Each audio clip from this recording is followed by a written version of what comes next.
Puji Tuhan, saudara-saudara, kita akan kembali mendengarkan kebenaran dari firman Tuhan. Tapi sebelumnya, mari saya ajak kita semua untuk berdoa terlebih dahulu. Tuhan Yesus, kami datang kepadamu, hati kami bersyukur Tuhan, ada Allah yang mau berfirman bagi kami pada saat ini ya Tuhan. Hati kami terbuka untuk Engkau. Sebab itu Tuhan, kami menyerahkan semuanya ke dalam tangan-Mu. Berfirmanlah bagi kami Tuhan, kami siap untuk mendengarnya. Dan nama Tuhan dipuji, dibesarkan sampai selama-lamanya. Terima kasih. Di dalam nama Tuhan Yesus Kristus, kami sudah berdoa. Haleluya. Amin. Haleluya. Saudara-saudara, semasa hidupnya Rasul Paulus banyak merintis dan mendirikan gereja-gereja di Asia Kecil. Ia terus berjalan memberitakan Injil dari satu tempat ke tempat yang lain, sampai pada satu kali ia tiba di Athena, Yunani, yang di wilayah Eropa. Saudara-saudara, saya mengajak kita semua untuk membuka Alkitab kita di dalam Kisah Para Rasul pasal 17 ayat 22 dan 28 sampai 28. Saya akan bacakan buat kita semua. Kisah Para Rasul pasal 17 ayat 22 sampai 28.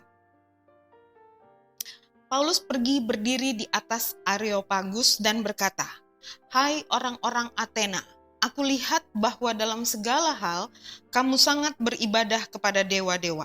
Sebab ketika aku berjalan-jalan di kotamu dan melihat-lihat barang-barang pujaanmu, aku menjumpai juga sebuah mezbah dengan tulisan, kepada Allah yang tidak dikenal.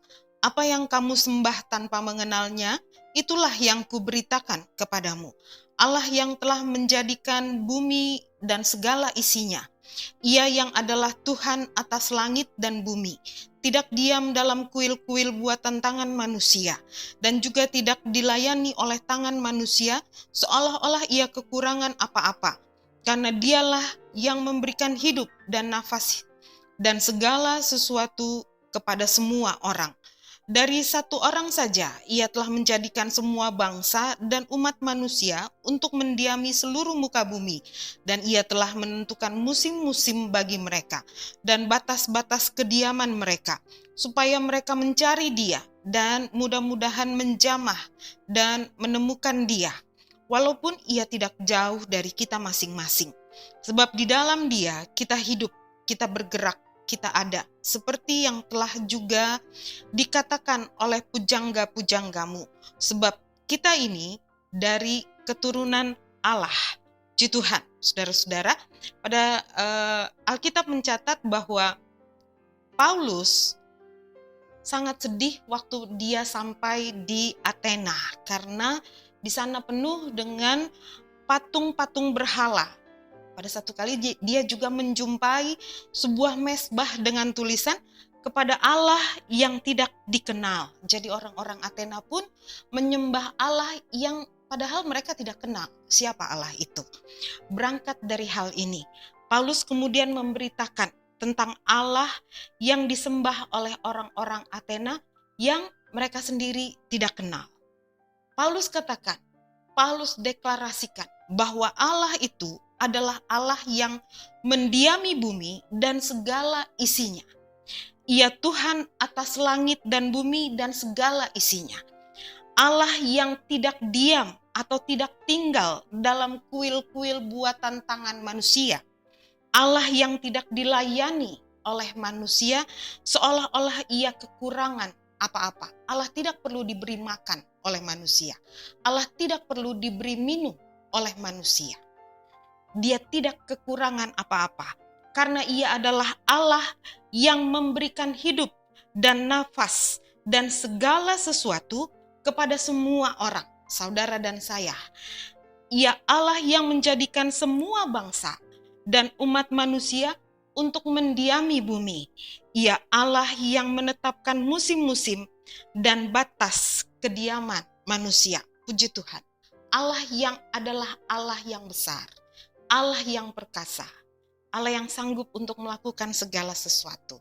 Dan inilah yang diberitakan oleh Paulus kepada orang-orang Athena. Tujuannya adalah supaya mereka mencari Dia dan mudah-mudahan menjamah dan menemukan dia, walaupun ia tidak jauh dari kita masing-masing. Itu dikatakan Paulus dalam ayat yang ke-27 dari kitab Kisah Para Rasul pasal 17 ini.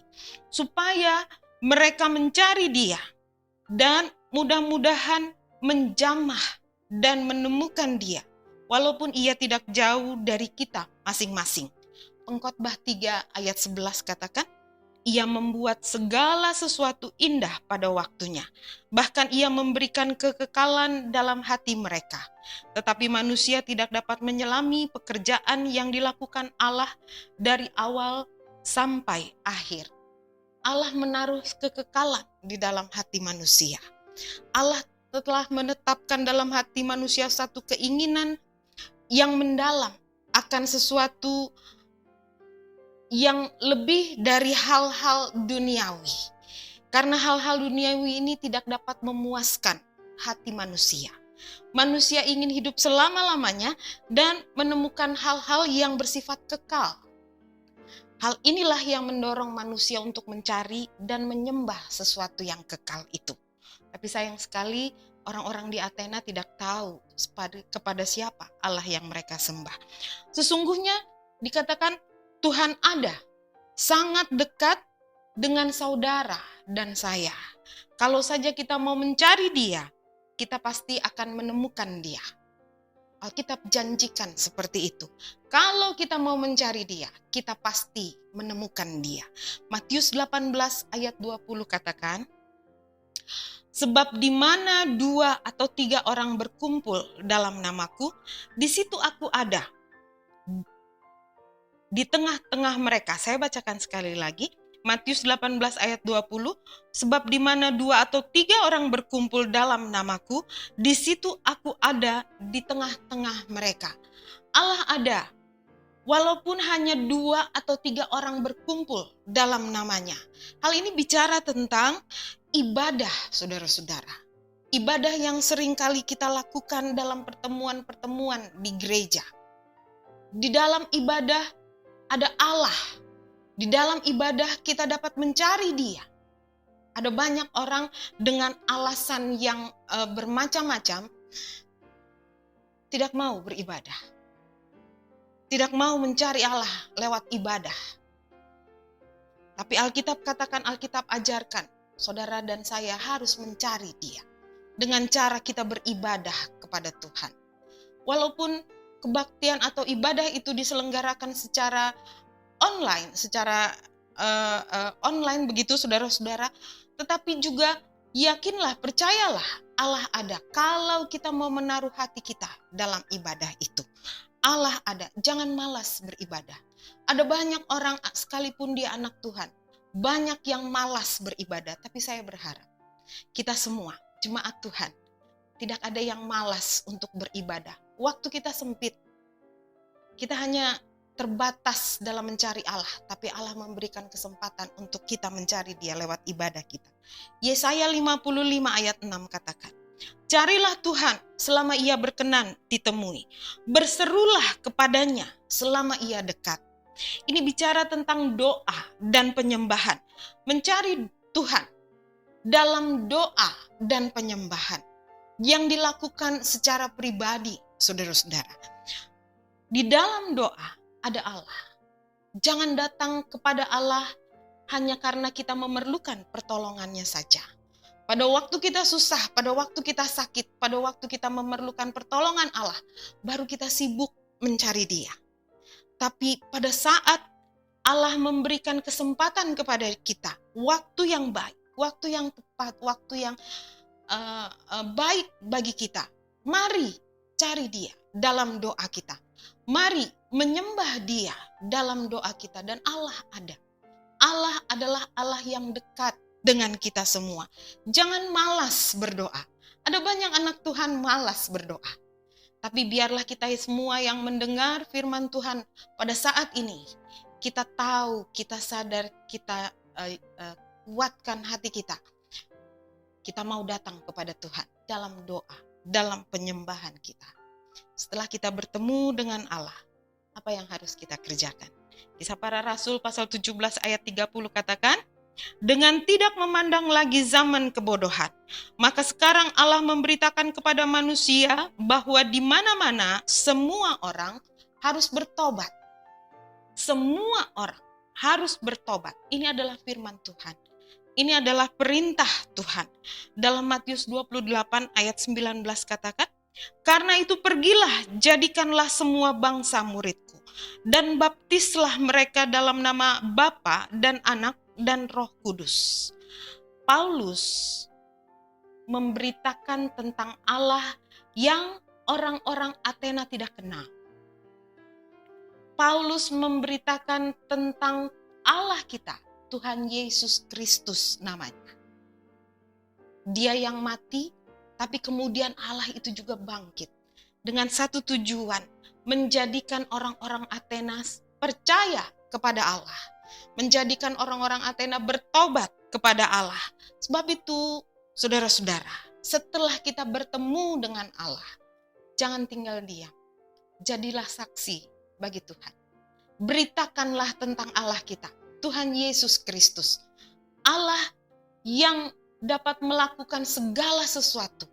Allah yang ada dekat dengan orang-orang yang mau mencari Dia. Maka kita akan menemui Allah itu. Maka orang-orang banyak juga akan menyerahkan hidupnya bagi Allah untuk keselamatan jiwa mereka. Mari, Tuhan mau pakai kita semua untuk menjadi alatnya. Pertama, carilah Dia. Biarlah kita bertemu dengan Allah. Lalu kemudian beritakanlah tentang Allah itu. Tentang Tuhan Yesus itu kepada setiap orang. Dan saudara dan saya akan menjadi orang-orang yang berbahagia di dalam Tuhan. Puji Tuhan. Mari kita tundukkan kepala, kita akan berdoa. Tuhan Yesus, hati kami bersyukur, berterima kasih kepadamu, Tuhan.